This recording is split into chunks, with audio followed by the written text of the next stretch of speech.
সম্মানিত দিনী ভাই বোন, জীবনে প্রতিশোধ নেবেন না, সফল হবেন। প্রতিশোধ নেবেন না জীবনে, আর কারো বদনাম করবেন না। যা হবে হবে, ধসে যাক, বহে যাক, ডুবে যাক, মান সম্মান হারিয়ে যাক, তাতে আসে যায় না।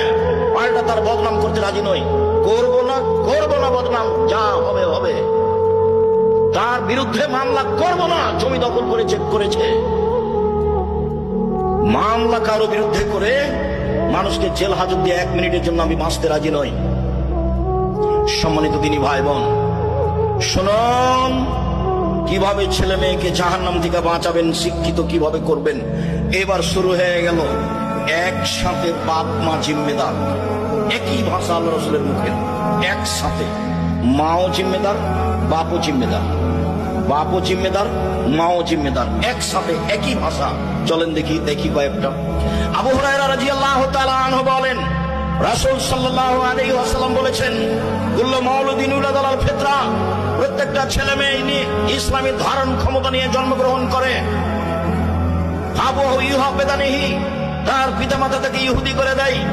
ইমাজ্জিসানিহি, তার পিতামাতা তাকে আগুন পূজক করে তোলে। ইনাসরানিহি, তার পিতামাতাকে খ্রিস্টান করে তোলে। এই ছেলে বসো, ব্যস্ত হচ্ছ কেন তুমি? চায়ের স্টলে যারা এখন আছে, তুমি কি মনে করছো তারা সফল? তারা হলো নিম্ন শ্রেণীর মানুষ। আমি আব্দুর রাজ্জাক বিন ইউসুফ এখানে এসেছি, ও চায়ের স্টলে কেন? আপনি কি বুঝাতে চাচ্ছেন? যেখানে জিলাপি বিক্রি হচ্ছে সেখানে আপনার মেয়ে কেন গেছে? ও ক্লাস 10-এ পড়ে, হিন্দুর মেয়ে নাকি? ওই হিন্দুর মেয়ে? আপনি বাপ, আমি আপনাকে বাপ বলে ডাকতে নিষেধ করেছি, আপনার মেয়ে যেন আপনাকে চাচা বলে ডাকে। চলেন আপনাকে দেখাচ্ছি আজকে।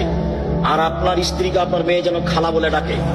আপনি বাপ হিসেবে উপযুক্ত বাপ নন, এই জন্য আপনাকে চাচা বলে ডাকা উচিত। আমি নিশ্চিত জানি আপনি বাপ, আমি জানি আপনি বাপ, তারপরে আমার আফসোস বলছে, আমার দুঃখ বলছে আপনার ছেলে আপনাকে চাচা বলে ডাকুক।